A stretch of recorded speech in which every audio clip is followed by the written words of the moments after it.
పాస్కో వాళ్ళు నీతో ఏం మాట్లాడలేదా? వైజాగ్ స్టీల్ ప్లాంట్కి పాస్కోకున్న రిలేషనే నీకు తెలీదా? మరి ఇదేంటయా? నీ పార్టీ ఎంపీ వేమిరెడ్డి ప్రభాకర్ రెడ్డి, ఈయన గారు కరెక్ట్గా సంవత్సరం క్రితం ఫిబ్రవరి 5, 2020న రాజ్యసభలో విశాఖపట్నం స్టీల్ ప్లాంట్కి సంబంధించి ఒక ప్రశ్న అడిగితే అన్స్టార్డ్ క్వశ్చన్ నంబర్ 474 474, ఈ ప్రెస్ మీట్ చూస్తున్నటువంటి ఎవరైనా చెక్ చేసుకోండి, రాజ్యసభ వెబ్సైట్లోకి వెళ్ళి unstarred question number 474 Vemireddy Prabhakar Reddy గారు అడిగినటువంటి ప్రశ్నకి వైజాగ్ స్టీల్ ప్లాంట్కి సంబంధించి ఆర్ఐఎన్ఎల్కి ఏదన్నా జాపనీస్ కానీ కొరియన్ కంపెనీస్ కానీ ఏమైనా ఒప్పందం జరిగిందా అని అడిగినటువంటి ప్రశ్నకి చాలా స్పష్టంగా October 2019, in October 2019 a non-binding MOU has been signed between RINL and POSCO for establishing integrated steel plant అని చెప్పి చాలా స్పష్టంగా ఆర్ఐఎన్ఎల్కి అంటే రాష్ట్రీయ ఇస్పాత్ నిగమ్ లిమిటెడ్కి పాస్కోకి మధ్య ఒప్పందం కుదిరింది అని పార్లమెంట్లో ధర్మేంద్ర ప్రధాన్ గారు minister of steel me party ఎంపీకి సంవత్సర క్రితం చెప్తే నీకు తెలీదా? నీ ఏటు నీకు చెప్పలేదా? పార్లమెంట్లో కూర్చొని చేసేటటువంటి దొంగ పనులన్నీ ఇవి అన్నీ తెలిసి కూడా మీ ఎంపీలు గడ్డి పీకుతా ఉన్నారా? ఏదో మనం మీ ఆంబోతుల్ని మీడియా ముందుకు పంపించి ఏదో చాలా ఇదైపోతున్నావు. చంద్రబాబు నాయుడు గారు ఏం గడ్డి పీకుతున్నారని ప్రశ్నించారని చెప్పి ఏదో చాలా కలవరపడిపోతా ఉన్నారే.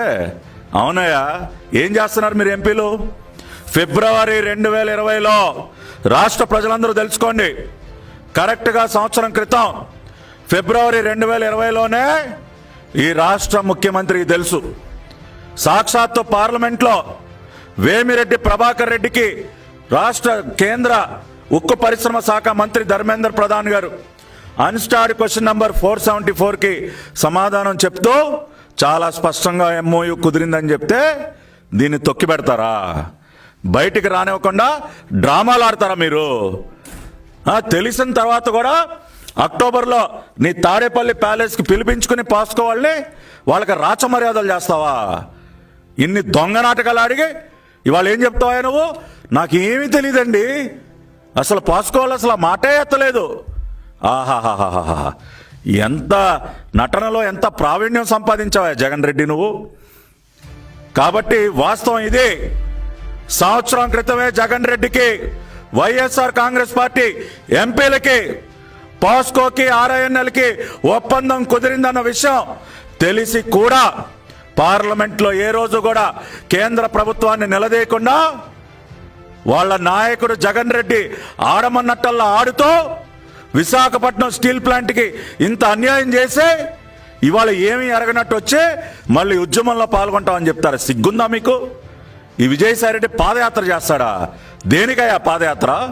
చేసిందంతా పార్లమెంట్లో చేసి నువ్వు పాదయాత్ర చేస్తావు. ఇది కాదన్నట్టు వైఎస్ అవినాష్ రెడ్డి జగన్ రెడ్డి గారికి అత్యంత సమీప బంధువు. ఈయన గారు పార్లమెంట్లో స్టాండింగ్ కమిటీ ఆన్ ఇండస్ట్రీ ఏదైతే పెట్టుబడుల ఉపసంహరణకు సంబంధించి ఏదైతే పార్లమెంట్ స్టాండింగ్ కమిటీ ఉందో దానిలో సభ్యుడు. వాళ్ళు ఒక నివేదిక సమర్పించారు. ఎప్పుడు? 3 మార్చ్ 2020న సెంట్రల్ పబ్లిక్ సెక్టర్ ఎంటర్ప్రైజెస్ సంబంధించి డిస్ఇన్వెస్ట్మెంట్కి సంబంధించి ఒక నివేదిక సబ్మిట్ చేశారు. మరి ఆ కమిటీలో సభ్యుడిగా ఉండి వైఎస్ అవినాష్ రెడ్డి ఎందుకు మాట్లాడలేకపోయాడు? విశాఖపట్నం స్టీల్ ప్లాంట్ గురించి ఎందుకు ప్రస్తావించలేదు? ఇవాళ అయ్యా ఇదిగో ధర్మేంద్ర ప్రధాన్ గారు ఫిబ్రవరి 5వ తేదీన ఇట్లా MOU కుదిరిందని చెప్పారు ఆర్ఐఎన్ఎల్కి వైజాగ్ స్టీల్ ప్లాంట్కి పాస్కోకి సంబంధించి, దీనిని మేము వ్యతిరేకిస్తున్నాం, ఇది కరెక్ట్ కాదు అని చెప్పి స్టాండింగ్ కమిటీలో సభ్యుడిగా ఉండి వైఎస్ అవినాష్ రెడ్డి ఏం గడ్డి పీకుతా ఉన్నావు నువ్వు? దేనికై నిన్ను పంపించింది పార్లమెంట్కి? ఇటువంటి దిక్కుమాలని పనులు చేయడానికి మిమ్మల్ని పంపించామా? ఎన్నికలకు ముందు 25 మంది ఎంపీలు ఇవ్వండి, 25 మంది ఎంపీలు ఇవ్వండి, ఏదో పొడిచేస్తాం చించేస్తాం కేంద్రం మెడలు ఉంచుతాం అన్నారు కదా. ఏంటి మీరు చేసేది? 32 మంది ప్రాణత్యాగం చేసి సాధించినటువంటి ఉక్కు పరిశ్రమ చెయ్యి దాటిపోతుందని తెలిసి కూడా పార్లమెంట్లో డ్రామాలు ఆడతారా? స్టాండింగ్ కమిటీల్లో మెంబర్స్గా ఉండి సిగ్గు లేకుండా మౌనంగా కూర్చుంటారా? రాష్ట్రానికి ఇంత అన్యాయం జరుగుతుంటే రాష్ట్రాన్ని తాకట్టు పెడతారా? రాష్ట్ర ప్రజలందరూ అర్థం చేసుకోండి. ఈ YS Avinash Reddy standing committee on industry పెట్టుబడి ఉపసంహరణకు సంబంధించినటువంటి కమిటీలో సభ్యుడిగా ఉండి ఏ మాత్రం కూడా వైజాగ్ స్టీల్ ప్లాంట్ గురించి అన్ని విషయాలు తెలిసి కూడా మాట్లాడకుండా ఎట్లా నటించాడో తెలుసుకోండి.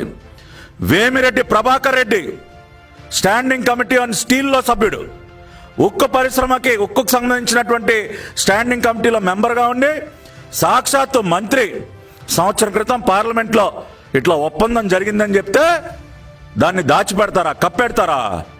దోచుకొని తినడానికి అంటే ఏదో ఒక రకంగా అది ప్రైవేట్ పరం అయిపోవాలి. విశాఖపట్నం స్టీల్ ప్లాంట్కు ఉన్నటువంటి 20,000 ఎకరాలు మింగేయాలి. అదే కదా మీ స్కెచ్ అంతా. మీ నాయకుడు చెప్పింది అదే కదా మీకు. ఢిల్లీలో కూర్చుని ఇటువంటి దిక్కుమాలిన పనులు చేయమనే కదా మీకు చెప్పింది. ఏ రోజైనా ఒక ప్రత్యేక హోదా గురించి, ఒక రైల్వే జోన్ గురించి, లేకపోతే విభజన చట్టంలో ఉన్నటువంటి అంశాల గురించి, స్పెషల్ స్టేటస్ గురించి ఏ రోజైనా నోరు తెరిచి మాట్లాడారా? మీరు చేసేదాన్ని ఇటువంటి తప్పుడు పనులు పార్లమెంట్లో కూర్చుని సిగ్గుపడుతున్నారు వాళ్ళ రాష్ట్ర ప్రజలందరూ మిమ్మల్ని గెలిపించి పార్లమెంట్లో కూర్చోబెట్టినందుకు. ఇటువంటి పైరవీలు చేసుకోవడానిక ఈ వైసీపీ ఎంపీలందరూ కూడా లోక్సభలో రాజ్యసభలో కూర్చుంది. చూసారు కదండి. మరి ఈ వీడియో కనుక మీకు నచ్చినట్లయితే ఒక లైక్ కొట్టేసి మీ అభిప్రాయాన్ని కూడా కామెంట్ బాక్స్లో తెలియజేస్తూ ఇలాంటి ఇంట్రెస్టింగ్ అప్డేట్స్ కోసం మా ఛానల్ని సబ్స్క్రైబ్ చేసుకోండి.